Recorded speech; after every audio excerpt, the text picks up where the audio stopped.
that's a one thing and they done. But here, it's like the normal. It's the normal thing here. You feel me? But anyway, you know, as a boxing fan, you had to be excited at what you just seen this last month and a half. You know what I'm saying? Could take it a little step further from the Tyson Fury Deontay Wilder fight, right? And as I mentioned in the other episode I did about the boxing, you know, from Canelo to Caleb Plant, Terrence Crawford versus Sean Porter, you know, it's some real good fights, man. And I'm going to get into that and, you know, give you a little rundown of some of these fights, man. And you know, what's next with some of these boxers, right? But before I do that, let me congratulate the class of 2022. You know what I'm saying? Headlining the class of 2022 are Miguel Cotto, Roy Jones Jr., James Toney, Regina Halmich, and Holly Holm.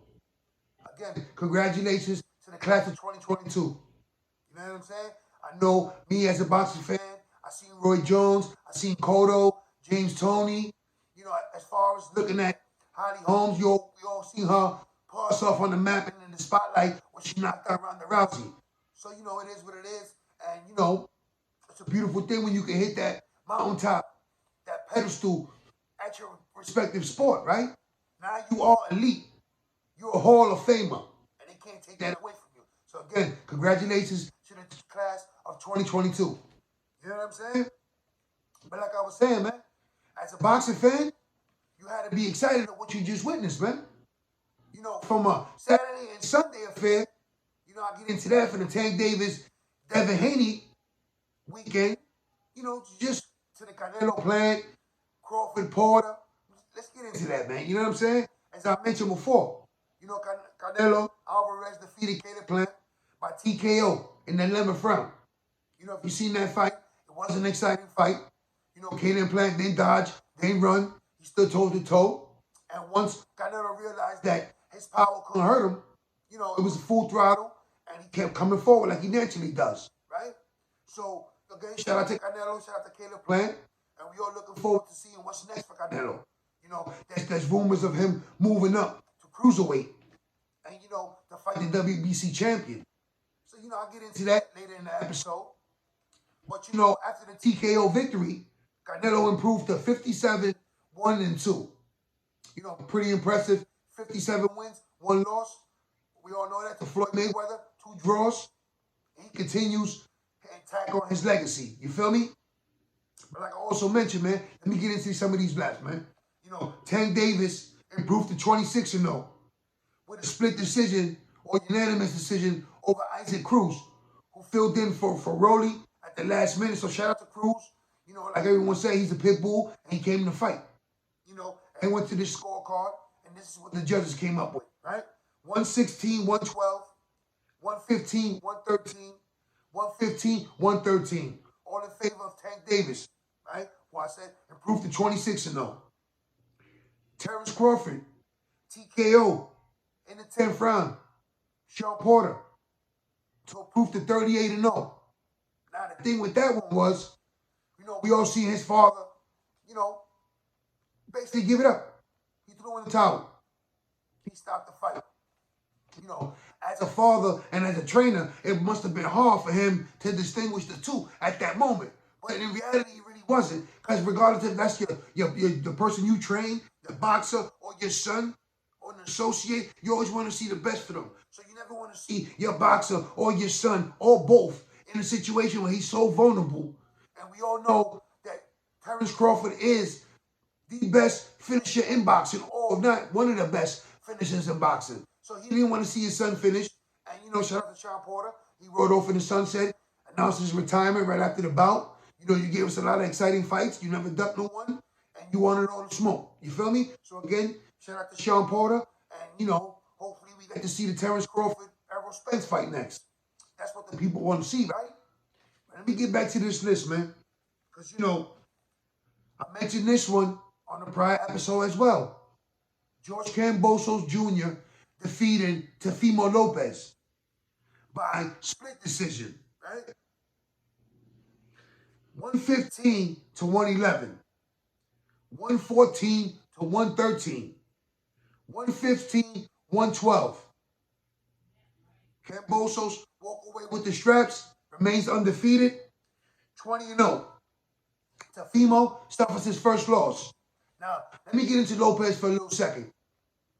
It's like, you got so caught up in what was going on in social media, and with this long layoff you had, your focus wasn't there. You forgot what got you there.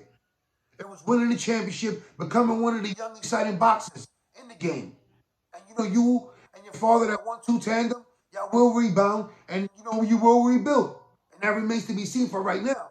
And there's also whispers of you moving up in weight, trying to challenge undisputed champion Josh Taylor.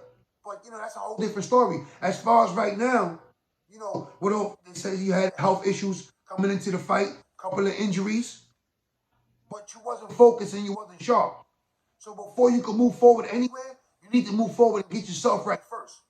They asked Danny Garcia on an interview, should he part ways with his father as far as training them? And Danny Garcia had a good response. Why change something if it really isn't broken? Yes, he was injured. Yes, he wasn't focused leading up to the Kambosos fight. But obviously you can't argue with the results. They won a championship. He defeated Lomachenko. Sky was the limit for Lopez.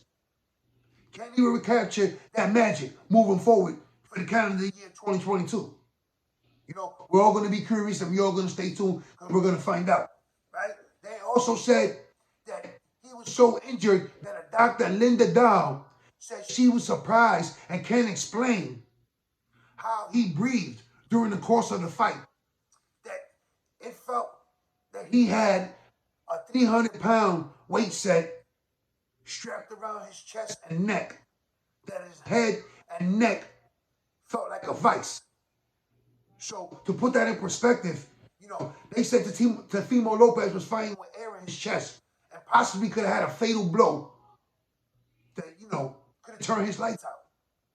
Now, if you knew all this going up to the fight, the injuries, the real health concerns, why step in the ring? See, this is another thing before I move on and continue with that list, right? As far as the advice his corner gave him that night, it was lousy. It was horrible. From, knock this guy out, to, what are you doing? You're winning a fight. You got to be honest with your boxer. That's your son. Let him know, listen, you're losing. You're behind on points. You're looking for a knockout. This guy's tagging you. You're starting to look real, it's starting to look all over your face physically. It looks like you're taking a beating. But instead, they try to cheer. I don't know what they were doing. But again, they'll get it together. Let's continue with this episode, man. Devin Haney improved to 27-0 after defeating Joseph Diaz Jr. by unanimous decision as well. 117-111, 116-112, 117-111. Immediately after the victory, he turned his attention to George Kambosos Jr., right? As being the top dog in that division. And it was recently said that Devin Haney, as well as Lomachenko, are ready, willing, and able to travel to Australia to challenge Kambosos for his championships.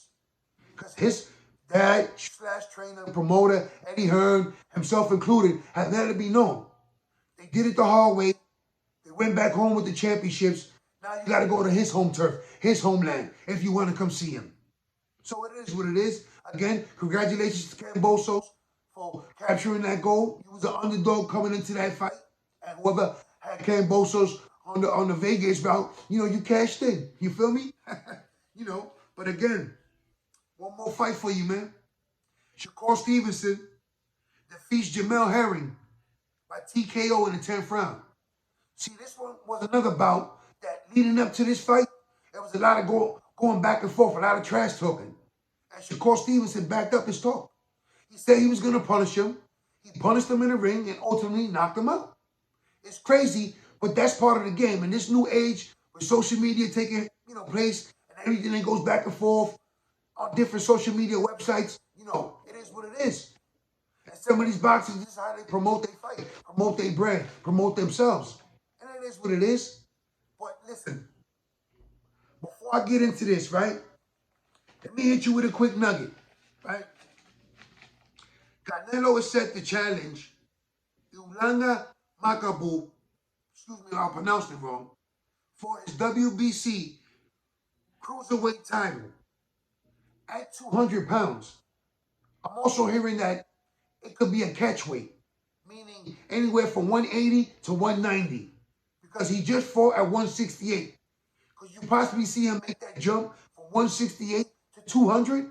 I mean, naturally, he is a big guy and carries himself with more weight when he's not trained to fight. But if he does fight at 200 without a catchweight, does his power go up in weight with him? Does it follow him? Because, from 168 to 200, that's a whole different ballgame right there, man. So, shout out to Canelo. And this is one thing that, not that I need to clarify, but as a boxing fan, you need to understand one thing, right? When a man is trying to build his legacy, such as Canelo is right now, why would he continue to fight in a division that he's mastered? Right? Because you hear the Charlos, the DeAndres, saying that they're ducking him. Now, Canelo, all he does is defeat champions. Different weight class as he continues to build his legacy. Like I mentioned in the prior episode, him and his trainer, Eddie Reynoso, have a game plan. And they continue to attack it victoriously. There's no other way you can put it. Right now, Canelo is pound for pound the best boxer in the game. But make no mistake about it, the most exciting division has to be the welterweight, right? From Teofimo, George KAMBOSOS Jr., Devin Haney, possibly Shakur Stevenson, Ryan Garcia. Now, let me get to Ryan Garcia for a second, right? We could officially name him Mr. TikTok or Mr. Social Media. I understand you dealt with injuries. I'm hearing you understand that you're dealing with depression, mental health. It's a real serious issue. Hopefully you took care of that. But it doesn't seem that you're dealing with those issues or injuries when you're constantly twittering, attacking viciously with your hands. When is Ryan Garcia going to step back in the ring? I mean, you talk the talk, but when are you going to walk the walk? I mean, you looked impressed in a couple of the bouts. You called out for some of these bouts, We're still waiting. But yet, here you are making your presence felt on social media. It is what it is. Again, what we all want to know, what Big June wants to know, is when is Ryan Garcia going to step into the ring? Right? You might put him at a milk carton, right? Missing. And this guy was missing, but he was just found. And he's ready to make some noise once again in the ring. And that's Keith Thurman, right? You're hearing about Keith Thurman possibly soon up getting it in with Errol Spence or Terrence Crawford.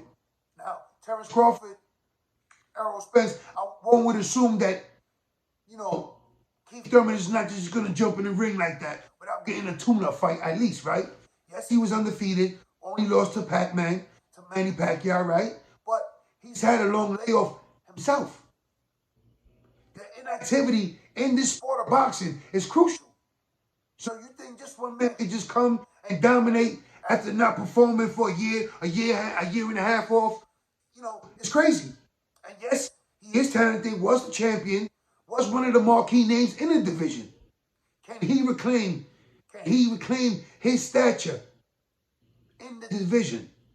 Can he capture gold or will he move up? You see, those are all options for a lot of these boxers. Because again, like I mentioned, they do carry themselves with more weight, and a lot of them have to dehydrate and lose weight just to make weight. That all comes with it. That's part of the territory. That's what they signed up for, right? But again, coming to 2022, there should be a lot of good fights on the horizon. Some of these winners have to link up now, right? As far as the Teofimo Lopez, where does he go? Yeah, he will rebound. He will. And if he challenges, Josh Taylor, who's soon to fight on February 26th against Jack Catterall in the United Kingdom, he has to earn his keep. That's what the champ said. There's no easy ride in this division. You got to earn your lumps and earn your sweat, blood, sweat, and tears. So again, once Josh Taylor fights and possibly defeats Jack Catterall February 26th, what's next for Josh Taylor? feel me? It could be a lot of interesting opponents in there, man. And, you know, there's a lot of people whispering this name, that name. As far as, you know, Tank Davis, he says he has no desire to fight George Kambosos. And he's also talking about relinquishing one of his championships. So does Tank move up in weight? Does he have a set target as his next opponent? I mean, it's interesting to see what transpires in 2022. You know, it is what it is, man. It's a beautiful thing. And right now, as a boxing fan, these fights, and like I mentioned earlier in the episode, they even gave us the 1-2 punch over a weekend, right? Saturday, they gave us Devin Haney and that undercard. And then Sunday, it was Tank Davis. So as a boxing fan, it was a boxing fan's paradise. You had your choice on a Sunday night, whether you want to watch Sunday night football, right? NBA game, NHL for my NHL heads, or the Tank Davis fight.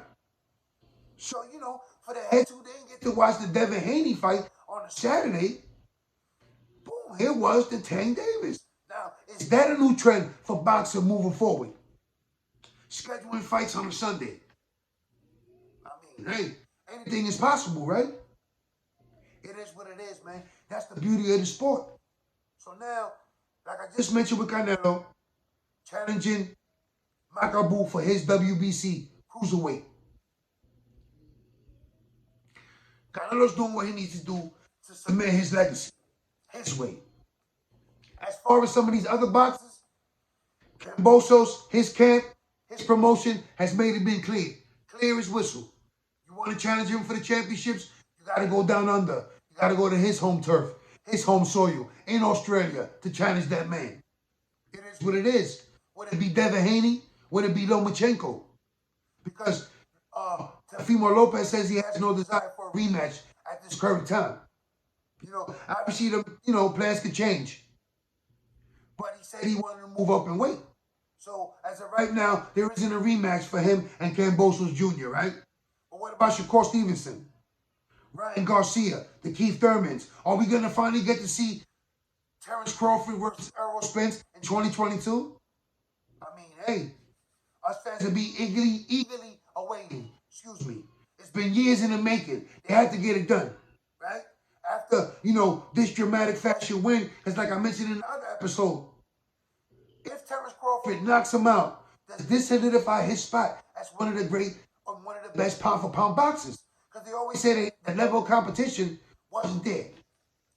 So now, with him winning, TKO, Sean Porter, Pop stopping the fight. Again, dramatic fashion. Do we get to see Terrence Crawford, Errol Spence? Give the people what they want. This is what we want.